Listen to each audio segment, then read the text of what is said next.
Magandang gabi. Ang pinakamalaking balitang ating tinutukan ngayon. Ang Maleta Boys na tinaguriang Brave 18, naging Brave 14 na lamang at ngayong Biyernes nga ng gabi, 10 sa kanila ang nasa kustodiya na ng pulisya. Inaresto ng pulisya ang Maleta Boys sa kasong perjury, pero ilan sa kanila ay hindi pa naproseso ang piyansa. Binawi naman ng 4 na Maleta Boys ang kanilang naunang alegasyon laban sa matataas na opisyal ng gobyerno na tumanggap umano ng kickback sa flood control projects. Narito ang ulat. Binasahan ng Miranda rights at isinailalim sa kustodiya ng pulisya nitong Biyernes ng gabi ang 10 sa tinaguriang Maleta Boys. Ito'y matapos hindi makumpleto ang kanilang bail processing para sa mga kasong perjury sa Las Piñas. August 4, naglabas ang Las Piñas Court ng warrants of arrest laban sa orihinal na 18 Maleta Boys para sa 4 na counts of perjury bawat isa, kung saan kabuuang 72,000 pesos ang piyansa para sa bawat akusado. August 7, maaga pa lamang ay nasa Las Piñas na ang grupo kasama ang kanilang abogadong si Levito Baligod para asikasuhin ang bail.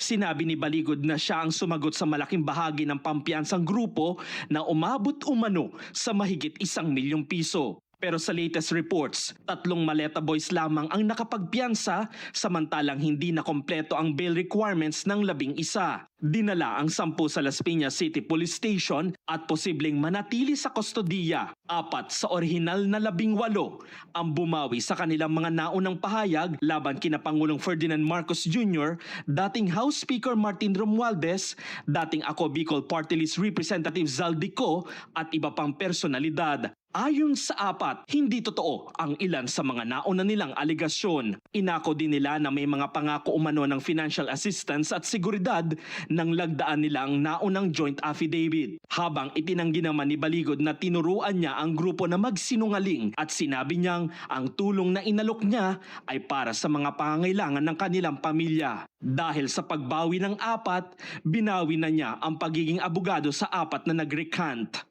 Samantala, hindi na nagulat si Senator Erwin Tulfo sa pagbawi ng 4 na umano'y dating bodyguard ni ex-lawmaker Zaldico sa kanilang mga naunang pahayag. Kabilang si Tulfo sa mga personalidad na inakusahan ng grupo na umano'y tumanggap ng pera mula kay Ko. Siguro po nakonsensya din po siguro dahil nakita nila kasi kung talagang totoo yung sinasabi nila, hindi siguro ganun kadaming demanda ang aabutin nila.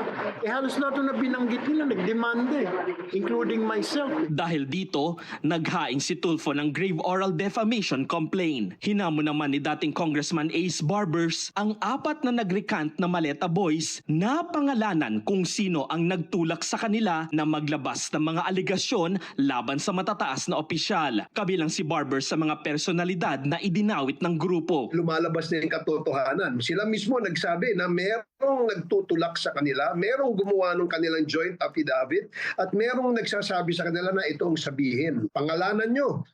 Sino yung mga yan, no? At kung kayo ay may ebidensya, ipakita nyo. Inakusahan naman ni Ombudsman Jesus Crispin Remulla ang kampo ni dating House Speaker Martin Romualdez na nasa likod umano ng pagbawi ng 4 na Maleta Boys sa kanilang mga naunang pahayag. The camp of former Speaker Romualdez, his lawyers, his strategists, his advisors, yung mga tumutulong sa kanya, makikita mo talaga how desperate that camp is to take away the witnesses against them because we have built a solid case already. Habang binawi na rin ni dating Senator Antonio Trillanes IV ang sarili niyang mga kaso laban sa 4 na bumawi ng pahayag. Gayunpaman, hindi ibig sabihin nito na otomatikong nawala ang lahat ng kasong kinakaharap ng Maleta Boys, lalo't may iba pang mga reklamo na nauna nang inihain sa mga korte.